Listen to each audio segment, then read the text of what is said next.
punks on the block. We were the young punks. Oh yeah, at the time. And it's very, very hard to now be the dinosaur on the block. Right, yes. I don't care how you slice it. Yeah. This is hard. Yeah. No, that's a very fast trajectory. I don't have false teeth to take out, but just about. It's not for sissies. I'm telling you. But when I joined, I had been seeing Lee's. His name was Lee, L-E-E at the time, because it wasn't fashionable to have your real name in the grotto in the paper. Anyway, I kept seeing these amazing pictures by him. Black, white, shadows. And this is a great, really fine photographer. And I was having a little show up at Riverside Drive. And I thought, oh, let me invite that really nice photographer. And he came. I was so flattered. He's cute too. He came. And he said, we're organizing this little photo gallery. I think maybe you should come and see what we're about. And that's how I hooked up. Alternative And Lee, I'd like to, over 40 years, my God. I'm so excited to be here. First of all, with your this incredible space, and these people, and there are others. I mean, there are many. We have we're such a family. This lifelong relationships are formed from that original experience. But I think it would be interesting, if I may. I mean, it was such a fluke. It was really a fluke. I mean, it's just one of those things that I've mentioned before in passing, that we would meet several photographers that were working on the street to show each other pictures. You couldn't get in the galleries, you might go there, and there was kind of a snobbery about it.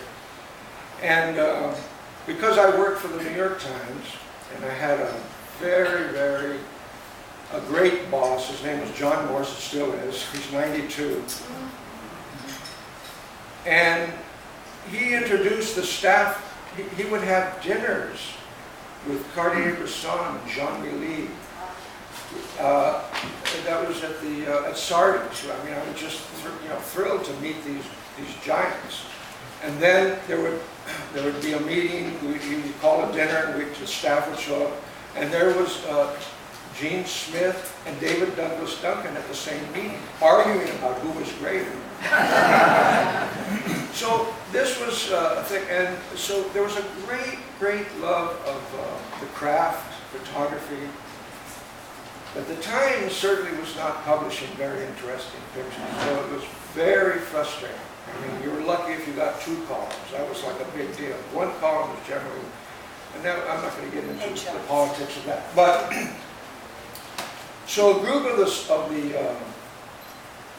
newspaper photographers would meet. We would get together and just show the work we had done during the week. We'd all show up at my place, have a jug of wine, and Jill and Jack Daniels was what you're drinking, wine.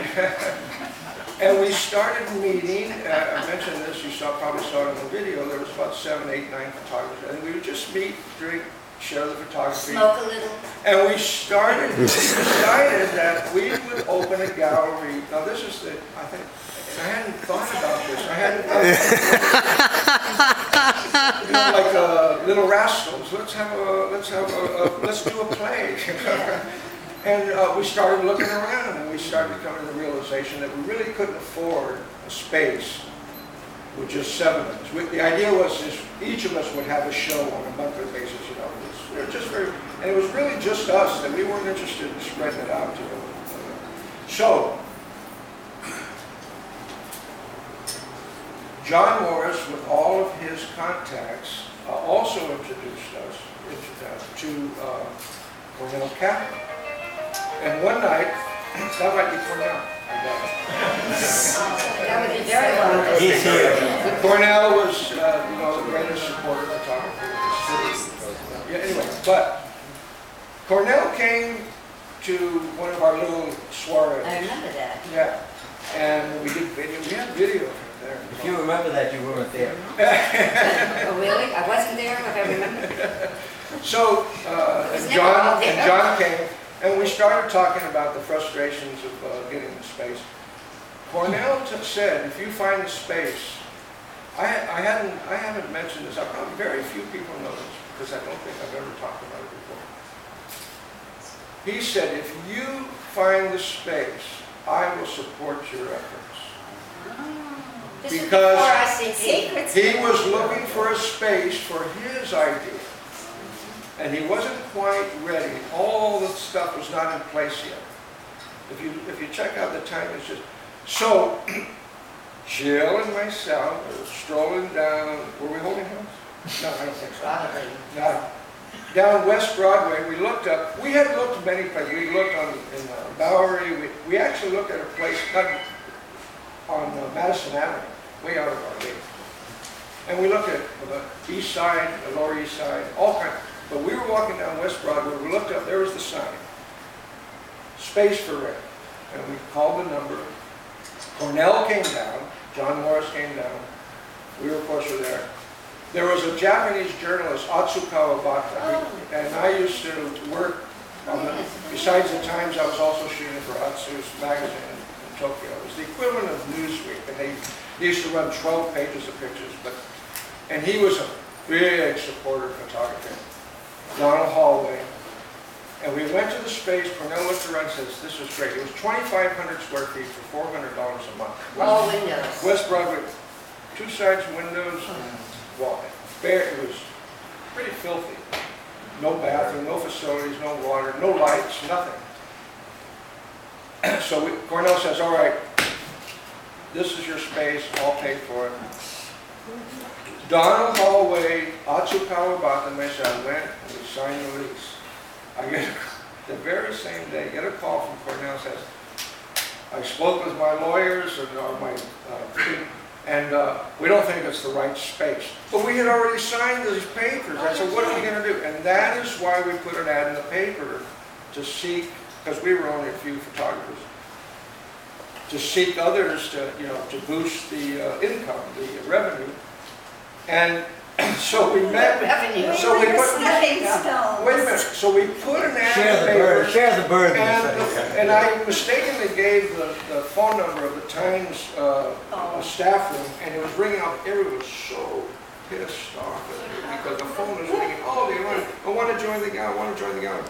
So the meeting was, people were supposed to show up with their portfolios at, say, 7 o'clock, at Atsu's loft. We gave them the address.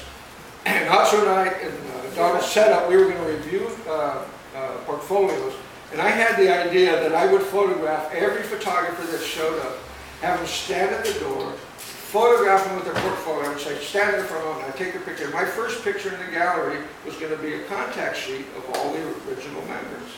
I thought it was a great idea. Unfortunately, I figured, I'll be lucky if I fit, if there were going to be 36 people. We're about into 3 portfolios. They're coming and they're straggling in, about 3 or 4 portfolios, 5 portfolios. And then someone poked their head in the door and said, Lee, you better come out here.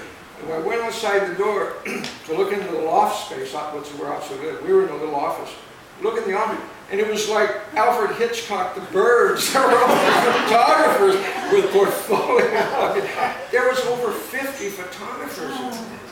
And I'm sure you were there. You certainly were there that night. I don't know. I haven't met you at the opening.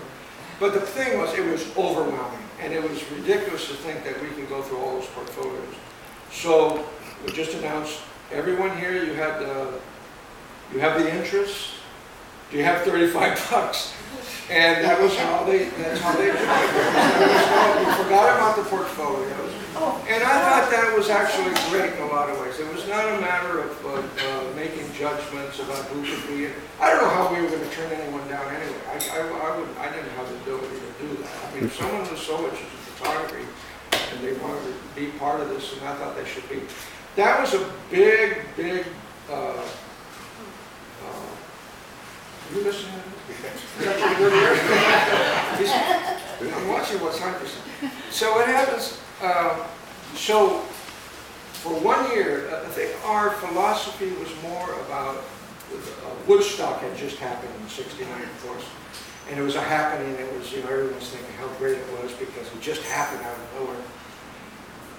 And I always thought of Soho, the original first year, as a happening. So, which meant there was no organization. There was someone that took care of the money. I don't remember who. In any organization, it's always hard to get people to do jobs. When we first, the space was bare, Atsu brought in this crack Japanese carpenters with tools from ancient times.